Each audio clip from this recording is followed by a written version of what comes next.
College varsity মাদ্রাসার student, আমার কলিজার টুকরা ভাইয়েরা, পর্দার অন্তরালে পরম শ্রদ্ধেয় পর্দানিসীন আমার মা ও বোনেরা, আশিকিন জাকিরিন মুহিব্বিন সালেকিন মুজাহিদ বাবারা, পাশাপাশি কষ্ট করে দিন প্রচারের জন্য প্রসারের লক্ষ্যে যারা রেকর্ডের কাজে ব্যস্ত হয়েছেন, মিডিয়ার ভাইয়েরা সহ, আসুন আমরা প্রত্যেকেই দলমত নির্বিশেষে সে মহান আল্লাহ পাকের দরবারে কালিমাতুল শুকর আদায় করি যে মহান মালিক আমাকে আপনাকে এই মাসের এই চাঁদে উম্মতের আলেমদের মজমায় সিরাত সম্মেলনে বেহেশতের বাগানে আসার বসার তৌফিক যে আল্লাহ দান করছেন, সে মহান মালিকের দরবারে জবান খুলে শুকরিয়া আদায় করি, গোলামের পরিচয় দিয়ে সবাই পড়ি আলহামদুলিল্লাহ।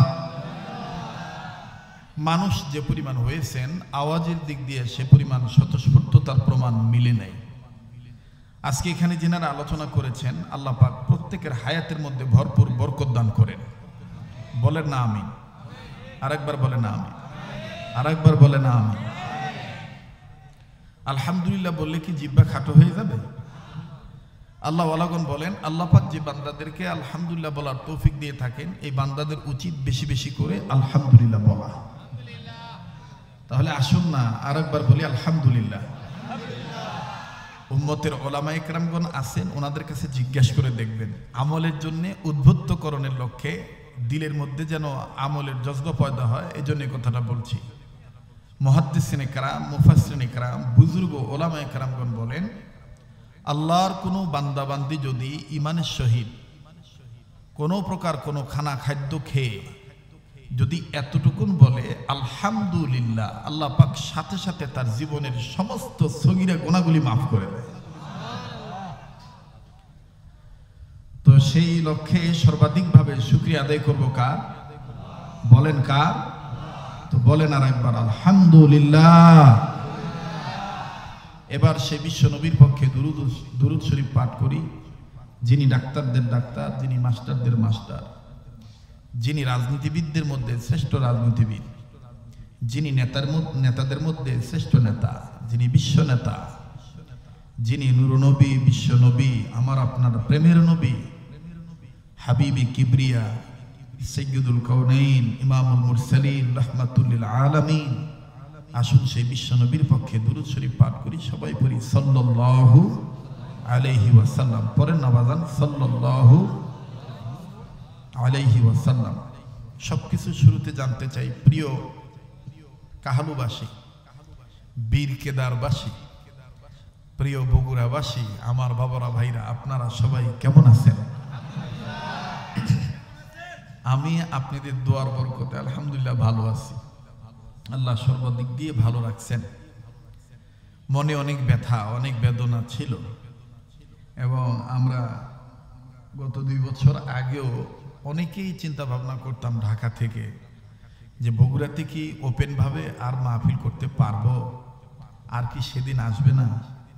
অথচ বগুড়ার মাটি থেকেই আমার মতন অনেক ইসলামিক আলোচকদের উত্থান হয়েছে। কথা বলেন ঠিক কিনা? তো যাই হোক, আল্লাহ অনেক দিন পর আপনাদের সামনে এনে দিয়েছেন। আল্লাহ যেন প্রয়োজনীয় কথাগুলি আমার জবান দ্বারা বের করে দেন। বলেন আমিন। আসুন আমরা প্রত্যেকেই সবার জন্য দোয়া করে নিই, আল্লাহ আপনি আমাদের অতীতের গুনাহগুলি মাফ করে দেন। অতীতে কি গুনাহ নাই? তাহলে আমিন বলতে এত কার্পণ্যতা করতেছেন, আমিনটা জোরে বলেন। আল্লাহ আপনি আমাদের অতীতের গুনাহগুলি মাফ করে দেন। আল্লাহ আপনি আমাদের বর্তমান জীবনের ভুল ত্রুটিগুলি সংশোধন করে দেন। আল্লাহ আপনি আমাদের ভবিষ্যৎ জীবনকে আলোকিত করে দেন। আল্লাহ অত্র এলাকার সমস্ত কবরবাসীদেরকে জান্নাতবাসী করে দেন। আল্লাহ যারা হাসপাতাল, ক্লিনিকের বেডে এবং বাড়িঘরের বিছানায় যারা রোগী হয়ে শুয়ে আছে, আল্লাহ তাদের রোগ থেকে তাদেরকে শেফা দান করেন। আল্লাহ আজকের এই মাহফিলকে ওলি আল্লাহ উসিলা, নবীর উসিলা আপনি ভরপুরভাবে কামিয়াবি দান করেন।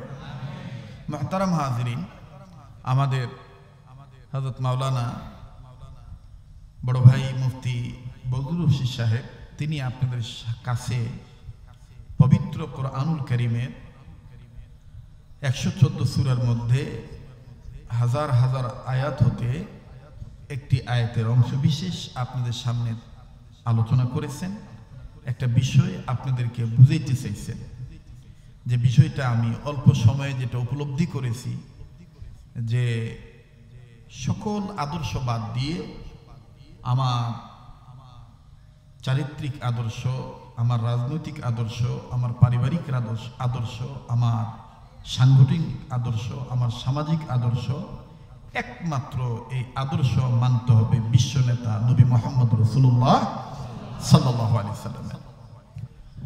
আমি ওনার কথার সাথে অ্যাড করে আপনাদেরকে একটা বিষয় শোনাতে চাই। সেটি হলো এই পৃথিবীতে আল্লাহ বেশিরভাগ যা কিছু সৃষ্টি করেছেন বেশিরভাগ জোড়া।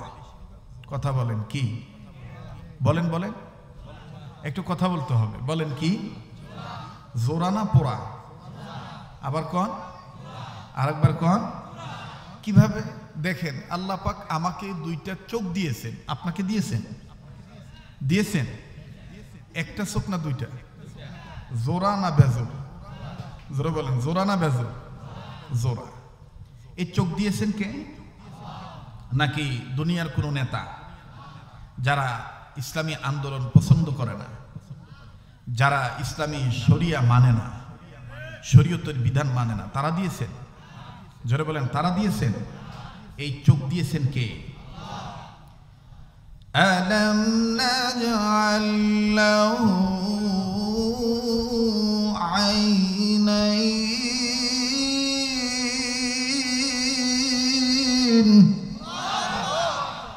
এতগুলো মানুষ কিন্তু কোরআন শুনে আল্লাহু আকবার আসতে বলতেছেন, কোনো ভয় আছে? এই চোখ দিয়েছেন কে? আলাম নাজআল লাহু আইনাইন।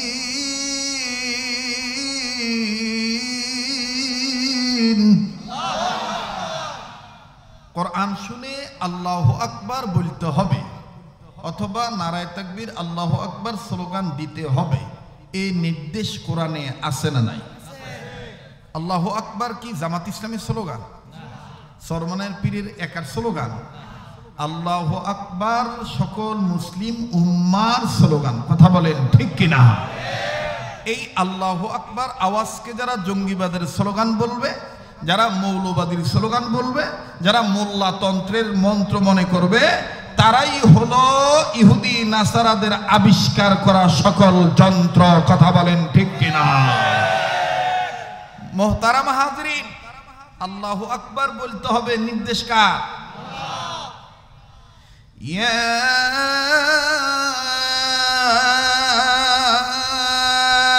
আইয়ুহাল মুদ্দাথির কুম ফাআনযির ওয়া রাব্বাকা ফাকাব্বির। এই কথাটা কার? আল্লাহ। এই কথা মহান আল্লাহ। আল্লাহ তার হাবিবকে কখনো চাদরওয়ালা বলেছেন, কখনো মুজাম্মিল বলেছেন, কখনো মুদ্দাসসির বলে ডাক দিয়েছেন। সুবহানাল্লাহ। আল্লাহ ডাক দিয়ে বলেছেন, আদর করে কদর বৃদ্ধি করে দিয়ে বলেছেন, আপনি দাঁড়ান, আপনার রবের নামের স্লোগান দেন, তাকবীর দেন।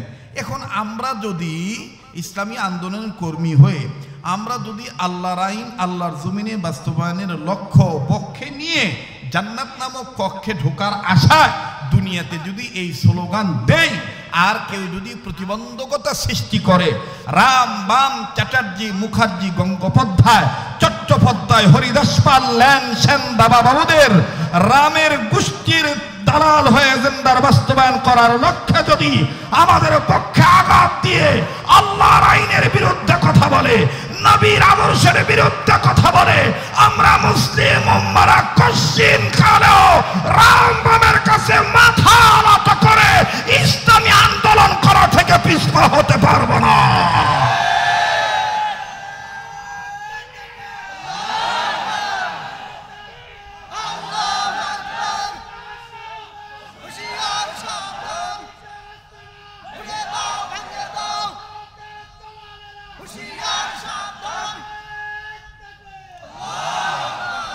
মুহতারাম হাজরিন, আল্লাহু আকবার বলতে হবে, নির্দেশ কার? তাহলে কোরআন শুনে আল্লাহু আকবার বলবো, কেননা কোরআনের চাইতে শ্রেষ্ঠ কালাম পৃথিবীতে আর নাই। যারা মানে আছে, দেখেন কোন কিতাবকে আমার বন্ধুগণ, এই জন্য কোরআনুল কারীম, কোরআনুল মাজিদ, কালামুল্লাহ শরীফ আদব দিয়ে কথা বললে, কোরআনকে সম্মান দিলে আমার সম্মান বাড়ায় দিবে কে? বলেন না কে? হযরত আবু বকর রাদিয়াল্লাহু তাআলা আনহু আর হযরত ওমর রাদিয়াল্লাহু তাআলা আনহু শেষ রাত্রে কোরআন তেলাওয়াত করতেছেন ফজরের আগে আগে। রাসূল সাল্লাল্লাহু আলাইহি সাল্লাম চেক করার জন্য বের হলেন, তো দেখতেছেন হযরত ওমর খুব জোরে জোরে পড়ে। তা আল্লাহ রাসূল বলতেছেন, এত জোরে কোরআন শরীফ পড়তেছে, আচ্ছা পড়ুক, পরে জিজ্ঞেস করব, তেলাওয়াত শেষ হলে জিজ্ঞেস করব এত জোরে পড়ার কারণ কি। এরপরে গেলেন আবু বকরের দরবারে। হযরত আবু বকর এর কাছে যাওয়ার পরে রাসূল আকরাম সাল্লাল্লাহু আলাইহি সাল্লাম দেখতেছেন, শুনতেছেন যে হযরত আবু বকর একেবারে আস্তে আস্তে পড়তেছেন। আল্লাহ রাসূল বলতেছেন, ঘটনা কি? ওমর জোরে পড়তেছে, আবু বকর আস্তে পড়তেছে। মনে রাখবেন আমার ভাইরা, হাদিসে পাকে আছে আল্লাহ রাসূল সাল্লাল্লাহু আলাইহি সাল্লাম একবার ওমরকে এক হাত দিয়ে ধরছেন, আর এক হাত দিয়ে আবু বকরকে ধরছেন। কোন কোন বর্ণনায় আসছে আল্লাহ রাসূল একবার ওমরের কাঁধে হাত রাখছেন, আবার আবু বকর সিদ্দিকে আকবর আবু বকরের কাঁধে হাত রাখছেন। অন্যরা জিজ্ঞেস করতেছেন, হুজুর এভাবে ধরতেছেন কেন? বলে, দুনিয়াতে আমাদেরকে যেভাবে দেখতেছো, আখেরাতে কিয়ামতের মাঠে এইভাবেই তিনজনকে একসাথে জান্নাতে যাইতে দেখবা, এভাবে জান্নাতে যেতে দেখবা। আল্লাহ রাসূল সাল্লাল্লাহু আলাইহি সাল্লাম দুইজনের তেলাওয়াত যখন শেষ হলো, নামাজের পরে আল্লাহ রাসূল ওমরকে বলতেছে, ওমর, হে ওমর, এত জোরে কোরআন তেলাওয়াত করো কেন? হযরত ওমর বলতেছেন, হুজুর জোরে জোরে তেলাওয়াত করার যতগুলি উদ্দেশ্য আছে, এর মধ্যে প্রধান উদ্দেশ্য হলো আল্লাহর কালামের আওয়াজের চাইতে যেন আর কোনো আওয়াজ বড় না হয়, এইটা আমি মুসলিম উম্মাহকে শুনিয়ে দিতেছি। সুবহানাল্লাহ বলেন। আমাদের দেশে তো আমাদের কিছু চরিত্র আছে, যদি কেউ বলে ভাইয়া তোমার মার্কা কি, দেখবেন ডাটের ঠেলায় গর্ব করে বলে নৌকা। ভাই তোমার মার্কা কি? বলে ধানের শীষ। ভাই তোমার মার্কা? বলে লাঙ্গল। ভাই তোমার মার্কা? বলে জঙ্গল। তোমার মার্কা এটা, তোমার মার্কা এটা। আর আমরা কিছু হুজুর আছি, কিছু মুসলমান আছি, এত ভীতু, আমাদেরকে জিজ্ঞাসা যদি করা হয় ভাই আপনার দল কি, তাহলে আমি ডাইন বাম তাকি করে যদিও ইসলামী আন্দোলন করি, কিন্তু ভয়ের ঠেলায় বলি ইসলামী আন্দোলন করি। কথা বলে না। যখন আল্লাহর ঘোষণা হবে, যখন আল্লাহর আইনের পক্ষে কথা হবে, শরীয়তের বিরুদ্ধে যারা কথা বলবে তাদের বিরুদ্ধে যখন কথা হবে, তখন আমার আওয়াজ কালামুল্লাহর আওয়াজের সাথে মিলিয়ে আল্লাহর আওয়াজের সাথে মিল করতে হবে। জেল হলে জেল হবে, জরিমানা হলে জরিমানা হবে, নির্যাতন হলে নির্যাতন হবে, কিন্তু আল্লাহর জমিনে আল্লাহর কথা, আল্লাহর দেখে কখনো মানুষের দাসত্ব আনুগত্য করব না, আল্লাহর আইন মানব, এটাই জোরে বলতে হবে। ওমরের জবানের সাথে তাল মিলিয়ে কথা বলেন, ঠিক কিনা? কষ্ট হচ্ছে আপনাদের? 40 মিনিট সময় দেওয়া যাবে তো? এর মধ্যে 15 মিনিট চলে গেছে, আর 25 মিনিট। কষ্ট হবে? থাকবেন না চলে যাবেন? হ্যাঁ, কতক্ষণ? কথা কয় না, কতক্ষণ? 2 ঘন্টা। আল্লাহ যতক্ষণ কবুল করে ইনশাআল্লাহ। আপনারা রাগ করবেন না প্লিজ, এবং মনে কষ্ট নিবেন না। কেউ যদি উঠে চলে যায় তাকে নির্দ্বিধায় যেতে দিবেন, কারণ হেদায়েতের মালিক কোনো বক্তা না, হেদায়েতের মালিক আল্লাহ। হেদায়েতের মালিক কে? আল্লাহ। সুবহানাল্লাহ বলেন, সুবহানাল্লাহ। হেদায়েতের মালিক কে? আমাদের দেশে আরবি রবিউল আউয়াল মাস যখন আসে, তখন আমাদের অনেকের মধ্যে নবীর প্রেম এত উদ্ভাসিত হয়, এত নতুন ভাবে জন্ম নেয়, কিন্তু ওই রসুলের পক্ষে যখন ভোট চাওয়া হয়, তখন বগুড়ার ভাষায় বা নওগাঁর ভাষায় আঞ্চলিকতা টান দিয়ে বলে, কেবারে মৌলবীর গদি লোভ ধরছে। কথা কয় না, কথা কয় না।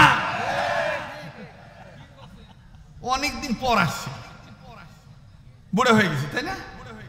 হ্যাঁ, আমার ভাইরা, আমার বন্ধুগণ, এক রকমের ভালোবাসা জাহির করে।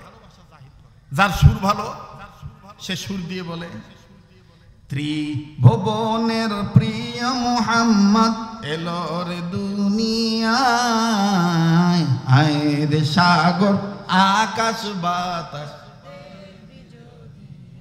আমি খালি বুঝানোর জন্য বলতেছি, গজল বলা মাকসাদ না। এইটা গেল এক।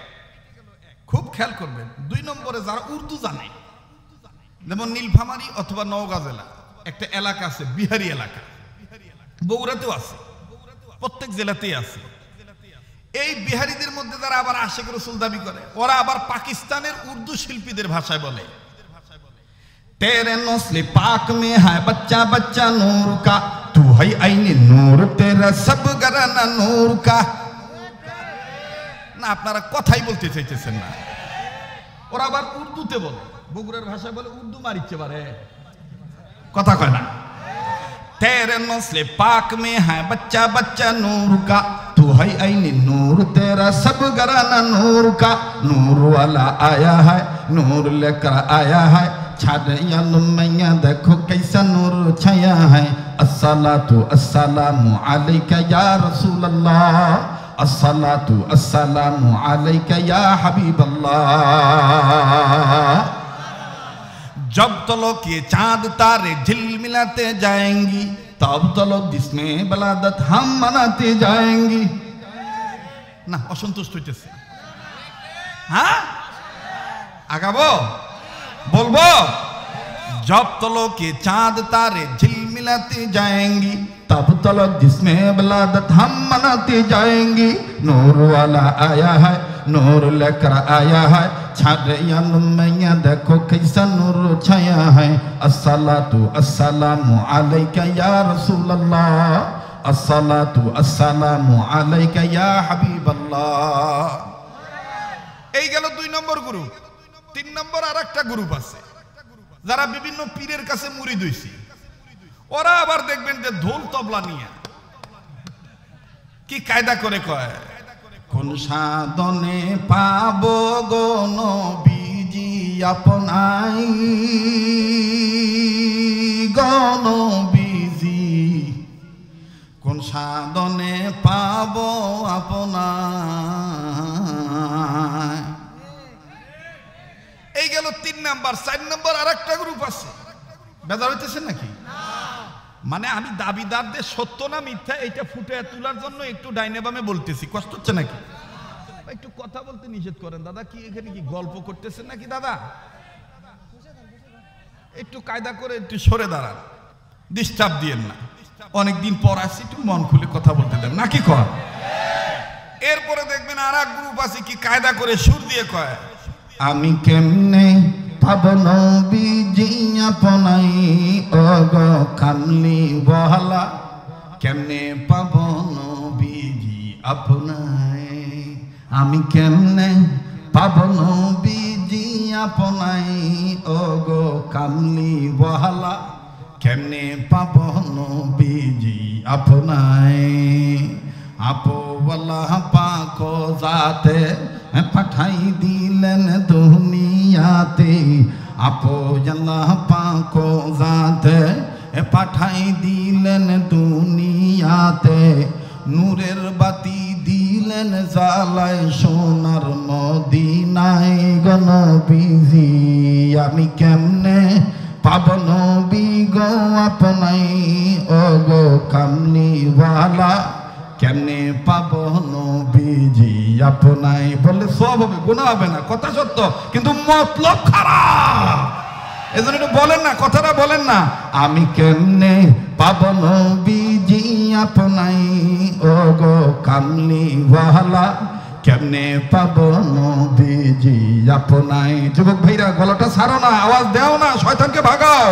আমি কেমনে পাবো নবীজি আপনাই, ও গো কামলিওয়ালা কেমনে পাবো নবীজি আপনাই। মারহাবা ক। বাস, আর গ্রুপ না বাড়াই। এই গ্রুপগুলোর কাছে যদি কোন আল্লাহর আইন চাই, সৎ লোকের শাসন চাই, শরীয়তের বিধান আল্লাহর জমিনে কায়েম হোক, তাইলেই দেখবেন মুসরা দিবে। মিলাদ পড়বেন বাধা নাই, গজল গাইবেন বাধা নাই, ওয়াজ করবেন বাধা নাই, ইমামতি করবেন বাধা নাই, মাদ্রাসা পড়াবেন বাধা নাই, আমার ভাইরা, কিন্তু যখনই আল্লাহর জমিনে আল্লাহর আইন কায়েম করার জন্য একটু আন্দোলন করবেন, বক্তব্য দিবেন, হাতে পায়ে ধরবেন, গাও শুকতাবেন বা গাও ধোয়া মোছা করবেন, তখনই বলবে যে আমি এই দলে নাই। এই কথাটাই কবি নজরুল অনেক দিন আগে আমাদেরকে বলে দিয়ে গেছে। নবীদের কথা শুনে, নবীদের কথা শুনে সবাই কান্দে, কিন্তু নবীর সমাজ গড়ার কাজে যত দ্বন্দ্ব মনে বাজে, কিন্তু নবীর সমাজ গড়ার কাজে যত দ্বন্দ্ব মনে বাজে। বলেন, কিন্তু নবীর সমাজ গড়ার কাজে যত দ্বন্দ্ব মনে বাজে। ঠিক কি না আমার ভাইরা? এই জন্য বলতে চাই, চোখ দিয়েছেন কে? বলেন কে? জোড়া না বেজোর? হাত কে দিয়েছেন? কয়টা? একটা না দুইটা? জোড়া করে দিয়েছেন কে? পা দিয়েছেন কে? জোড়া করে দিয়েছেন কে? ঠিক আল্লাহ পাকও বলেছেন, আমি কিন্তু একা না। আমার কাছে যদি আসতে চাও, জান্নাতের দরজা যদি তোমার জন্য খুলে নিতে চাও, তাহলে আমার আর একটা জোড়া আছে। ওই জোড়া হইল আমার প্যারে হাবিব নবী মুহাম্মদুর রাসূলুল্লাহ। আল্লাহু আকবার বলেন, আল্লাহু আকবার বলেন। এই নবীকে যারা মানবে, এই নবীর ইত্তেবা যারা করবে, তাদেরকে ভালোবাসবে কে? দূরে বলেন, তাদেরকে ভালোবাসবে কে? মুসলমান ভাইরা আমার, বন্ধুগণ, আল্লাহ রাব্বুল আমিন ডাক দিয়ে বললেন, নবীজি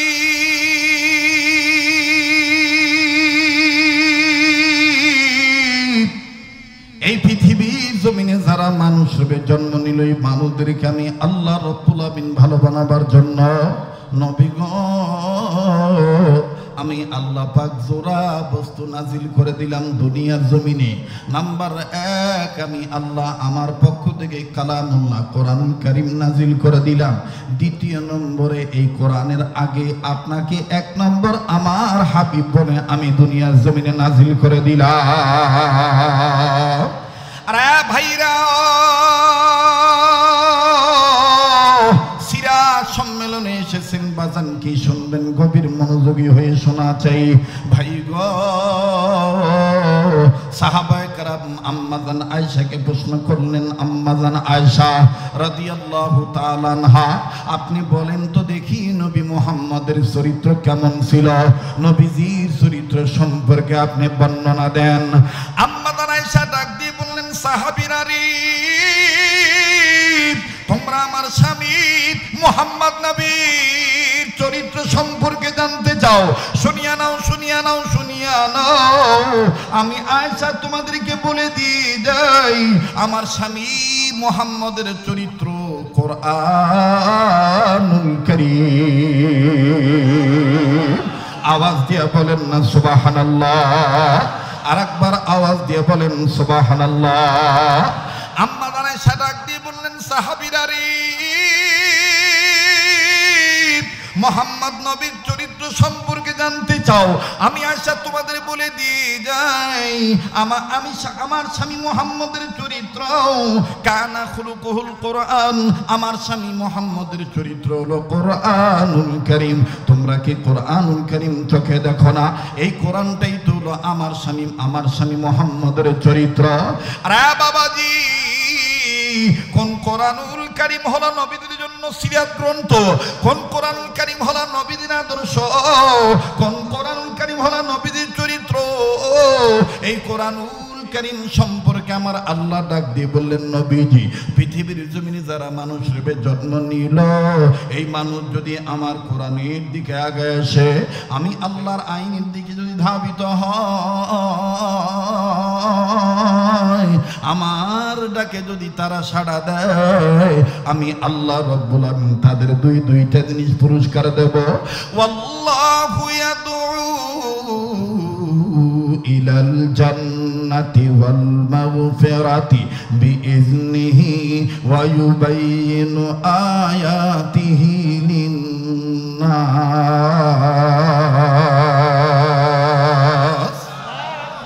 আল্লাহ ডাক দিয়ে বললেন, নবীজি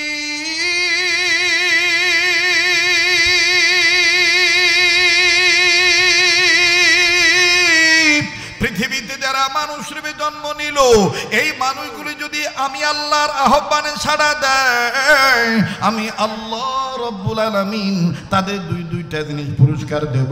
নাম্বার 1, আমি আল্লাহ তাদের জীবনের গুনাহগুলি মাফ করে দেব। দ্বিতীয় নম্বরে আমি আল্লাহ তাদের জান্নাত লেখে ধন্য করে দেব। কাজী আসেন না সিরাত সম্মেলন থেকে স্লোগানটা ঠিক করে নেই, আল্লাহ তোমার জান্নাতে যাব। বলেন আল্লাহ। না না, এতগুলো মানুষ আওয়াজ দিচ্ছেন না, দোয়া করে দেব। আমার কিন্তু ভেদাল নাই, মানে কোনো কালেকশন আর আমার দ্বারা নাই। আমি শুধু এখন আপনাদের কিনে দোয়া করতে পারলেই বাসি। আপনারা কি থাকবেন না যাবেন? সোনার ভাইরা, কলিজার টুকরা যুবক ভাইরা, বাবারা, মুরব্বী বাবারা, বলেন থাকবেন না যাবেন? তাই সামনের ভাইরা চুপ থাকেন, পিছনের ভাইরা একটু আওয়াজ দিয়ে বলেন তো আল্লাহু আকবার। না না, সামনের ভাইরা দিয়েন না, পিছনের ভাইরা। এই আম গাছের জন্য দেখা যায় না কার মাথা কোনটা, খালি গাছ আর পাতাই দেখা যায়, মাথাই বোঝা যায় না। এই জন্য সামনের ভাইরা চুপ থাকেন, পিছনের ভাইরা একটু জোরে বলেন তো আল্লাহু আকবার। আছে আলহামদুলিল্লাহ। এবার পিছনের ভাইরা চুপ থাকেন, সামনের ভাইরা নারায়ে তাকবীর। এবার সামনের ভাইরা পিছনে ভাইরা তাকবীর দিবেন। তবে তাকবীর দেওয়ার একটা মোশন আছে। মোশন হলো এরকম করে হাত মুষ্টি বাঁধতে হবে, উঁচু করতে হবে, নিজে একটু খাটতে হবে, আবার কারো পিঠে দাঁড়ায় যেন না লাগে।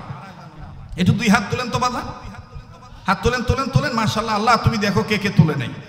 এই পাগলের সাথে হাত তুলে ঠকবেন না। এই পাগলকে আল্লাহ বছরে কয়েকবার মক্কা মদিনায় নেয়। আমি কাবা ধরে আপনাদের জন্য দোয়া করি, দোয়া করব ইনশাআল্লাহ। এবার একটু হাতটা খোলেন, লাগান, আবার হাত মুট করেন, আবার খোলেন, আবার ধরেন, আবার খোলেন। এবার একটু নাড়াচাড়া দেন তো বাবা। এবার ঘুম ভাঙানোর জন্য, শয়তান খেদানোর জন্য একটু ডাইন বাম নাড়াচাড়া দেন, ধরে নাড়েন। আর মুজাহিদের কণ্ঠ নিয়ে, বিপ্লবী কণ্ঠ, ইসলামী আন্দোলন কর্মী হয়ে উর্বর জমিনে বড় বড় তাকে দাফন করার লক্ষ্যে বলেন তো দেখি আল্লাহু আকবার, লিল্লাহ তাকবীর, লিল্লাহ তাকবীর, লিল্লাহ তাকবীর। হাত নামান, কষ্ট দিলাম, বেজার হইলেন? হ্যাঁ, তাইলে একটু মেহেরবানি করে আবার আওয়াজ দিয়ে বলেন তো আল্লাহ তোমার জান্নাতে যাব। বলেন আল্লাহ তোমার। মাশাআল্লাহ, ভালো লাগতেছে, খুব ভালো লাগতেছে। আমি তো ভাবছিলাম আমাকে ভুলেই গেছে, এখন দেখতে না আসলে আমাকে অন্তরে থুইছে। অন্তরে থুইলে অন্তরের মহব্বত আলাদা, কথা বলেন ঠিক কিনা? আল্লাহ তোমার জান্নাতে যাব। বলেন আল্লাহ তোমার। তোমার কোরআন মেনে নিয়ে জীবন চালাবো, তোমার কোরআন মেনে নিয়ে। ও আল্লাহ তোমার জান্নাতে যাব। বলেন আল্লাহ তোমার। জোরে জোরে কর মারহাবা, আরো জোরে কর মাশাআল্লাহ। আমার ভাইরা, আমার বন্ধুরে, ঘাবড়াবেন না। হুজুর বুঝি অনেকদিন পর আসছি, এতদিন ওয়াজ করতে পারে নাই। আজকে হুজুর চান্স পাই মনে হয় রাত্র শেষ করে দিবি না। বাজান, অল্প সময়ের মধ্যে আমি কথাটা ফিনিশিং দিয়ে দোয়া করে বিদায় নিয়ে চলে যাব। একটু গভীর মনোযোগী হওয়া চাই, লক্ষ্য করে শুনবেন বাবা। নবীর সিরাত হলো কোরআনুল কারীম, নবীর আদর্শ হলো প্র্যাকটিক্যাল কোরআনুল কারীম। কথা বলেন ঠিক কিনা? এই নবীর দিকে যখন আসতে চাইবি, এই নবীর আন্দোলন যখন আপনি মানবেন, তখন নানাবিধ বাধা আসবে, নানাবিধ আমার বন্ধুগণ প্রতিবন্ধকতা আসবে। আমার আপনার জেনে রাখা দরকার, আল্লাহ পাক ডাক দিয়ে বললেন, নবীজি কোন কোরআনুল কারীমকে আমি আল্লাহ আপনার সিরাত গ্রন্থ বানায় দিলাম, এই কোরআনুল কারীম সম্পর্কে আমি আল্লাহ আপনাকে জানায় দিলাম।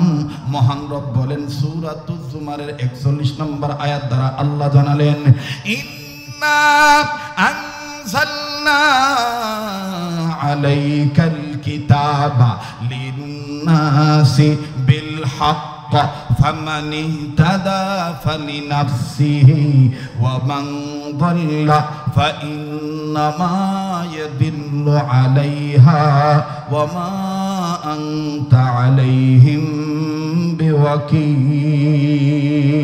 بوكيل। আল্লাহ ডাক দিয়ে বলেন, নবীজি যেই কোরআন আপনার উপর নাজিল করলাম এটা লিন্নাস মানুষদের জন্য বিল হক সত্যের বিধান আকারে। জোরে কোন কোরআন সত্যের কিতাব না মিথ্যার কিতাব? আরো জোরে বলেন কোরআন সত্য না মিথ্যা? এই তাইলে বোঝা যায় যারা মুসলমান হওয়ার পর কোরআনের আন্দোলনকে ঘৃণা করে ওরাই হলো মিথ্যাবাদী। কথা বলেন ঠিক কিনা? ওরা কি মিথ্যাবাদী? কোরআন হলো সত্য, নবী হলো সত্য, সাহাবায়ে কেরাম রক্ত দিয়েছে দিন কায়েমের জন্য, এটাই সত্য। এটাকে যারা মোল্লাতন্ত্র বলে গালি দেয় এরা রামবাম চ্যাটার্জির মুখার্জির দালাল, এরাই সত্য। এই খালের মোড়া কুত্তাদেরকে লাথি মেরে বঙ্গোপসাগরে ফেলে দেওয়া দরকার।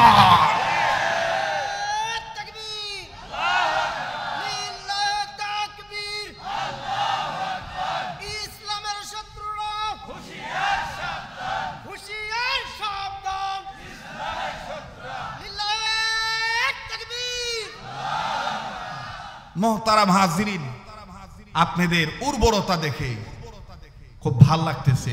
আসলে বগুড়ার মাটি ইসলামী আন্দোলনের ঘাঁটি, ঠিক কিনা বলেন? বগুড়ার মাটি আল্লাহওয়ালাদের ঘাঁটি, বগুড়ার মাটি ওলামায়ে কেরামদের ঘাঁটি, ঠিক কিনা? আমার বন্ধুগণ, এই মাটিতে যদি ইসলামী আন্দোলনের কথা না বলতে পারি, আমাদের এই সিরাত সম্মেলন থেকে স্লোগান একটাই হওয়া চাই, কে কোন দল করেন এটা আপনার ব্যক্তিগত ব্যাপার।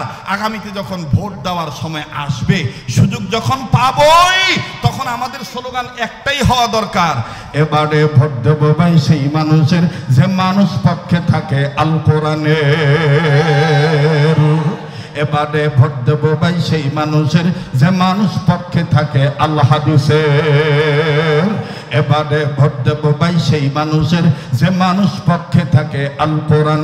নারায়ে তাকবীর, নারায়ে তাকবীর। এবারে ভোট দেব ভাই সেই মানুষের যে মানুষ পক্ষে থাকে আল কোরআনে।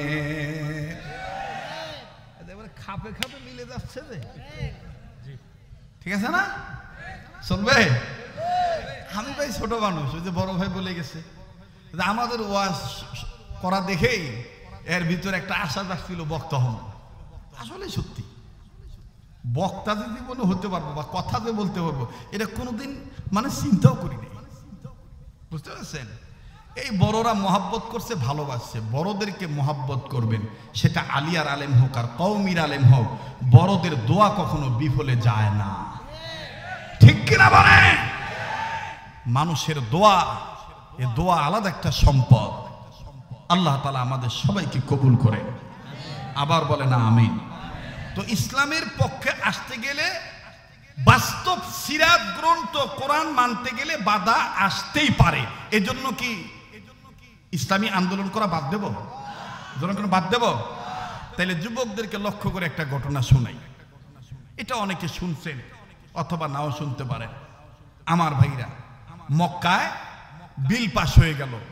এই মোহাম্মদ কেমন মানুষ, মোহাম্মদের কাছে আসলে মোহাম্মদের কালেমার দাওয়াত দিতে হয় না, দেখলেই কালেমা পড়ে মুসলমান হয়ে যায়।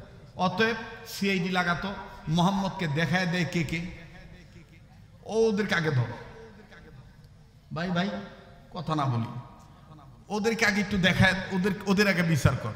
আমাদের বাংলাদেশেও কিন্তু এরকম একটা সময় ছিল, সাইদি সাহেবের নাম নেয় কে কে দেখতো, কোন বক্তা সাইদির নাম নেয়, এই বক্তা কোনো রাজনীতি করে না, খালি আল্লামা দেলোয়ার হোসেন সাইদি রহমতুল্লাহর জন্য দোয়া করছে, তাই ওর বিরুদ্ধে মামলা হয়ে গেছে।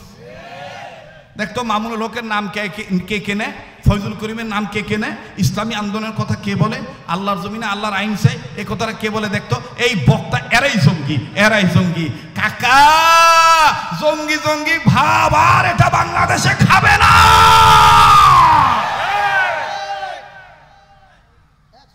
ঠিক কিনা বলে? এইবার বিল পাস হয়ে গেছে, মোহাম্মদকে কেউ দেখাও দিতে পারবে না। একদিন, 2 দিন, 3 দিন চলে গেল। আমার ভাইরা, আমার বন্ধুরে, কেউ মোহাম্মদ নবী স্থান দেখায় না। যারা তাওয়াফ করে বাজান মোহাম্মদ নবীর গলির কথা কেউ বলে না, কিন্তু ভিনদেশ থেকে বহুদূর থেকে এক বান্দা আসলো, দেখতে তারে খুব সুন্দর দেখা যায়, নাদুস নুদুস চেহারা, এত সুন্দর তার নাকটা খাড়া, কপালটা কত সুন্দর চওড়া, চুলগুলো কত সুন্দর। আমার ভাইরা চুপচাপ করে ভদ্র মানুষ এই তাওফের জায়গায় বসে আছে। সকাল থেকে বিকাল হয়ে গেল, বিকালের পরে যখন সন্ধ্যা হবে বাপ, সূর্য যখন ডুবু ডুবু ভাব, হযরত আলী রাদিয়াল্লাহু তাআলা আনহু ওই দিন আমার বন্ধুগণ, আমার ভাইরা তাওফের জায়গা অর্থাৎ মাতাফ এরিয়া যখন চেক করতেছিলেন, হযরত আলী দেখেছেন সকালবেলায় এই যুবকটাকে বসতে থাকতে দেখছি, এই যুবকের বাড়ি কোথায় তাও জানি না, সন্ধ্যাবেলাও দেখতেছি একই জায়গায় বসে আছি। চেহারা দেখার পরে মনে হচ্ছে খানা খায় নাই, ক্ষুধার্ত মনে হয় কোনো ব্যক্তির তালাশে আছে। হযরত আলী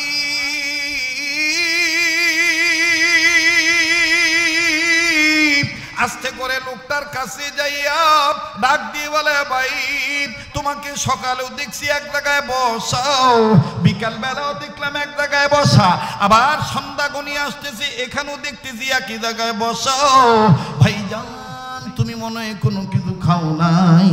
বলে না, আমি ঠিকই ধরেছেন, আমি ক্ষুধার্ত, আমি খাইনি।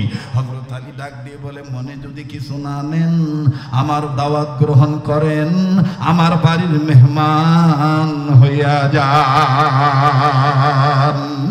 ছেলেটা ডাক দিয়ে বলল, যুবক ডাক দিয়ে বলল, কোনো সমস্যা নেই, আমি আপনার বাড়ির মেহমান হয়ে গেলাম।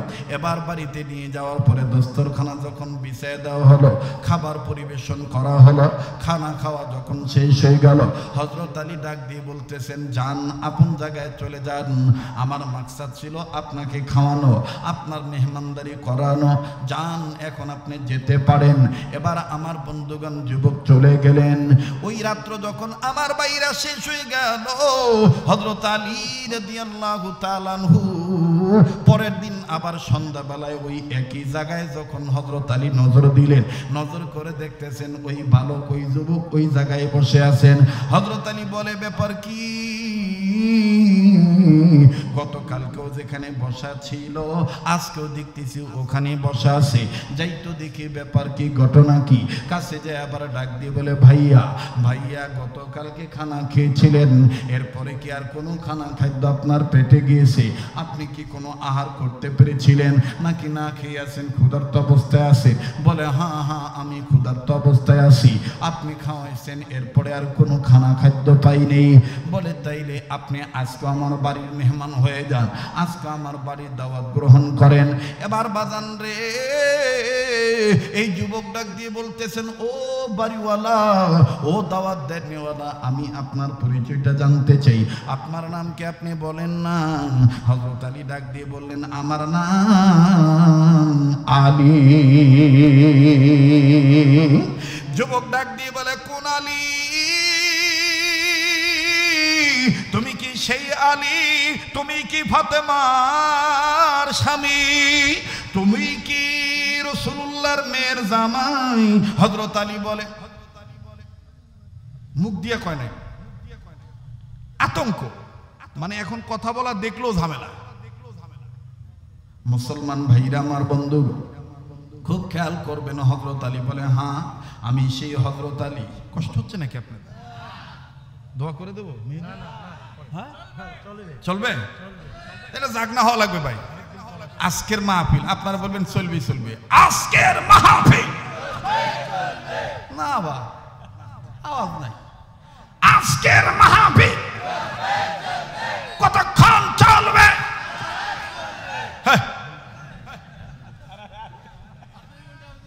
আল্লাহ যতক্ষণ চালায় ইনশাআল্লাহ। তবে এত বেশি করব না যাতে আমাদের পরবর্তী আল্লাহর হুকুম ফরজ ইবাদতে ঝামেলা হয়ে যায়, আবার এত কমও করব না যাতে আপনাদের অটো ভাড়া লস হয়ে যায়।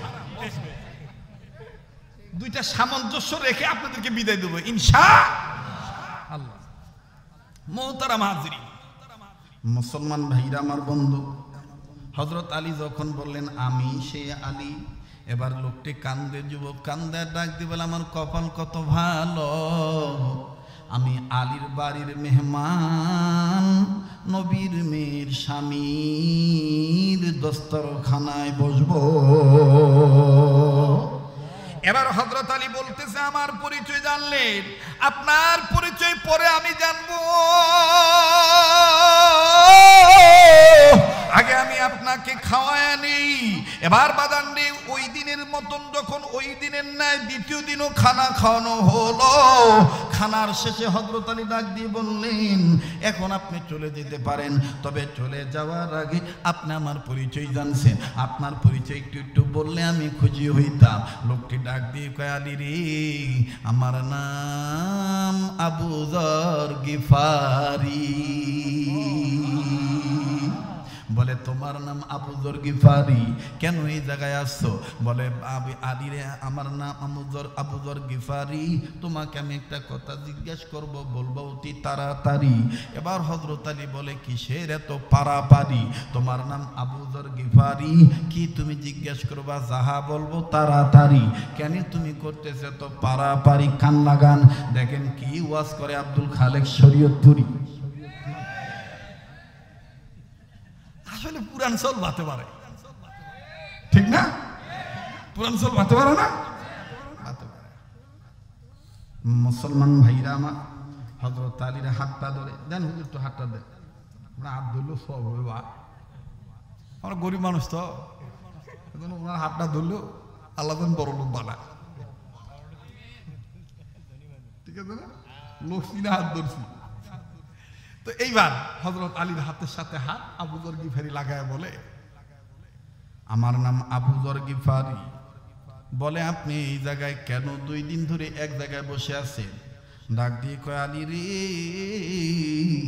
আমি বহু দূর থেকে এসেছি নবী মুহাম্মদের তালাশি, আমি কেমনে পাবো নবীজি আপনাই ওগো কামলিওয়ালা, কেমনে পাবো নবীজি আপনাই? বলেন না, আমি কেমনে পাবো নবীজি আপনাই ওগো কামলিওয়ালা, কেমনে পাবো নবীজি আপনাই? এই কথা যাহা বলছে তাহা হযরত আলী মুখটা সাপ দিয়ে দিচ্ছে, চাপ।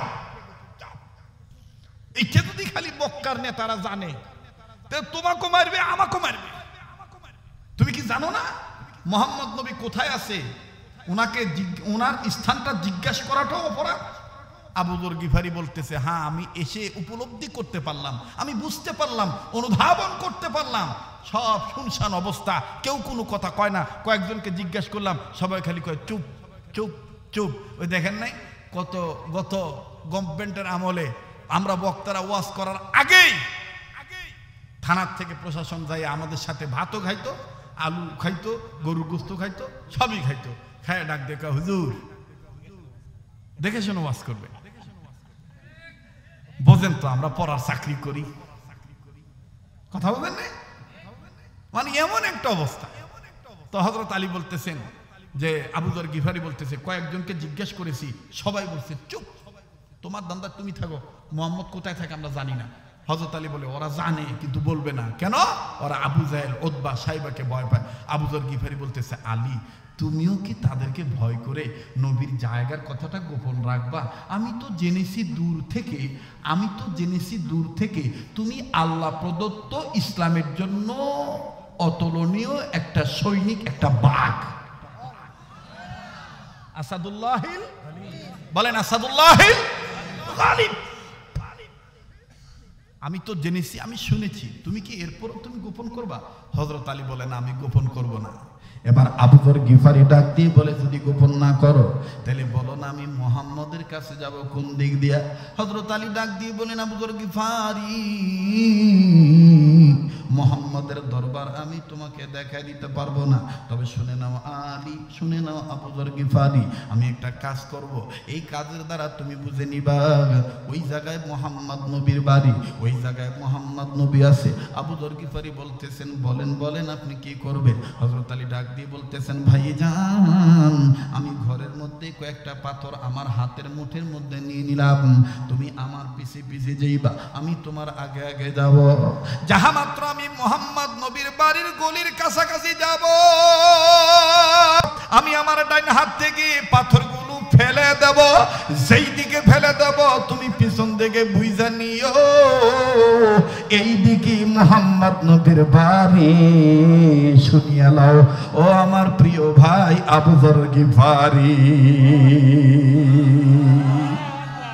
হযরত আলী ডাক দিয়ে বলার পরে আবু যর গিফারি ডাক দিয়ে বলতেছেন, আলী তোমার হিকমতে বিদ্যা বুদ্ধি শোনার দ্বারা বোঝা যাচ্ছে আসলে তুমি আল্লাহ প্রদত্ত ইসলামের জন্য একজন জিন্দা সৈনিক, একজন বাঘ। তবে এখনকার আলোচনা বুদ্ধিমত্তার পরিচয় জেনে বুঝতে পারলাম তুমি শুধু ইসলামের জন্য বাঘ নয়, তুমি ইসলাম রক্ষা করার জন্য আল্লাহর পক্ষ থেকে একজন জ্ঞানী মানুষ, আলেম মানুষ।